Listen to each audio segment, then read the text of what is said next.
They see my disability, I see my ability. They call me disabled, I call myself differently abled. There are some incidents that happen in your life. Those incidents break you, deform you, but they mold you into the best version of you. And the same thing happened to me. I was 18 years old when I got married. My father wanted me to get married. And all I said was, if that makes you happy, I'll say yes.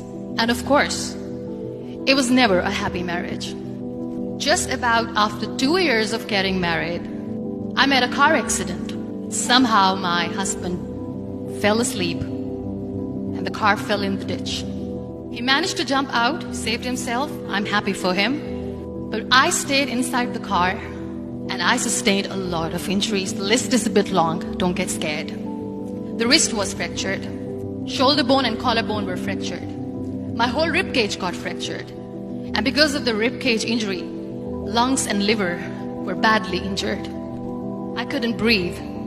I lost urinary bowel control. That's why I have to wear the bag wherever I go. 3 vertebrae of my backbone were completely crushed. And I got paralyzed for the rest of my life.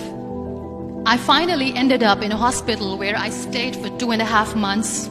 I underwent multiple surgeries. One day, doctor came to me and he said, well, I heard that you wanted to be an artist, but you ended up being a housewife. I have a bad news for you. You won't be able to paint again because your wrist and your arm are so deformed, you won't be able to hold a pen again. Next day, doctor came to me and said, your spine injury is so bad, you won't be able to walk again. Because of your spine injury and the fixation that you have in your back, you won't be able to give birth to a child again. That day, I was devastated. I asked my mother, why me? And that is where I started to question my existence. Why am I even alive? And that is where I realized that the words have the power to heal the soul. My mother said to me, this too shall pass. God has a greater plan for you. I don't know what it is, but He surely has. And in all that distress and grief, somehow or the other, those words were so magical that they kept me going. One day I asked my brothers, I know I have a deformed hand, but I'm tired of looking at these white walls in the hospital and wearing these white scrubs. I'm getting tired of this. I want to add more colors to my life. I want to do something. Bring me some colors. Bring me some small canvas. I want to paint. So the very first painting I made was on my deathbed, where I painted for the very first time. It was not just an art piece or just my passion. It was my therapy.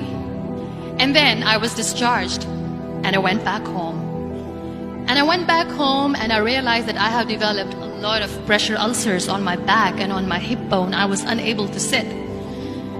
There were a lot of infections in my body, a lot of allergies. So doctors wanted me to lie down on the bed straight for not 6 months, for not 1 year, for 2 years. I was bedridden, confined in that one room, looking outside the window, listening to the birds chirping, and thinking maybe there will be a time when we'll be going out with the family and enjoying the nature.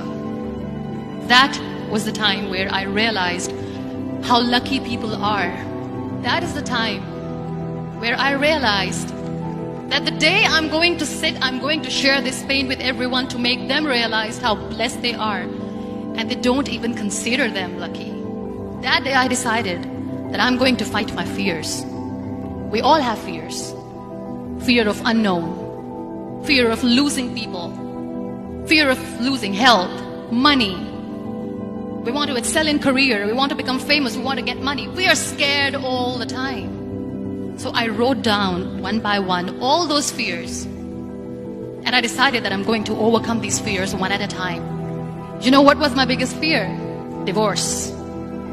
I was trying to cling on to this person who didn't want me anymore, but I said no. I have to make it work.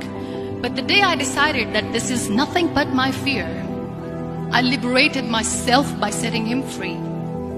And I made myself emotionally so strong that the day I got the news that he's getting married, I sent him a text that I'm so happy for you and I wish you all the best. And he knows that I pray for him today. Number 2 was, I won't be able to be a mother again. And that was quite devastating for me. But then I realized there are so many children in the world, all they want is acceptance. So there is no point of crying, just go and adopt one. And that's what I did.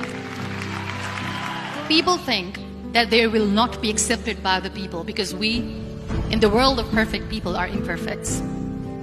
So I decided that instead of starting an NGO for disability awareness, which I know will not help anyone, I started to appear more in public. I started to paint. I decided that I'm going to join the national TV of Pakistan as an anchor person. And I've been doing a lot of shows for the last 3 years. I became the National Goodwill Ambassador for UN Women Pakistan, and now I speak for the rights of women, children. We talk about inclusion, diversity, gender equality, which is a must. Every time I go in public, I always smile.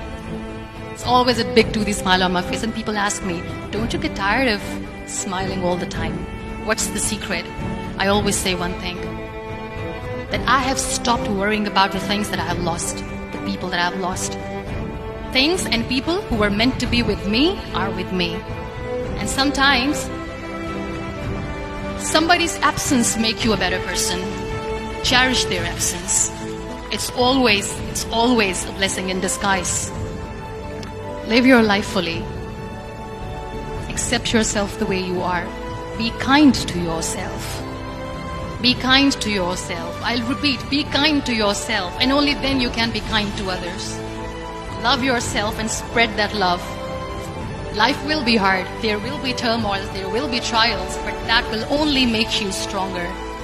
So when you accept yourself the way you are, the world recognizes you. It all starts from within.